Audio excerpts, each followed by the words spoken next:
అభ్యర్థుల దరఖాస్తులు ఈ రోజుతో ముగుస్తాయి. దీంతో అధికార పార్టీకి దరఖాస్తుల తాకిడి పెరిగింది. ఆశావాహులు గాంధీ భవన్ కి క్యూ కట్టారు. ఇప్పటివరకు 140 మందికి పైగా దరఖాస్తు చేసుకున్నారు. పార్లమెంట్ ఎన్నికల్లో పోటీ చేయాలని భావిస్తున్న నాయకుల నుంచి కాంగ్రెస్ పార్టీ దరఖాస్తులను కోరింది.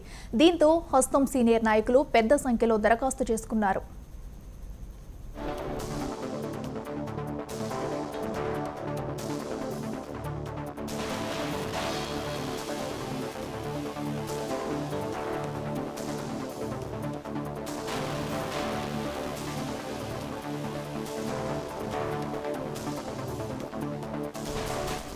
కాంగ్రెస్ ఎంపీ అభ్యర్థుల దరఖాస్తులు ఈ రోజుతో ముగుస్తాయి. దీంతో అధికార పార్టీకి దరఖాస్తుల తాకిడి పెరిగింది. ఆశావాహులు గాంధీ భవన్ కి క్యూ కట్టారు. ఇప్పటి వరకు 140 మందికి పైగా దరఖాస్తు చేసుకున్నారు. పార్లమెంట్ ఎన్నికల్లో పోటీ చేయాలని భావిస్తున్న నాయకుల నుంచి కాంగ్రెస్ పార్టీ దరఖాస్తులను కోరింది. దీంతో హస్తం సీనియర్ నాయకులు పెద్ద సంఖ్యలో దరఖాస్తు చేసుకున్నారు.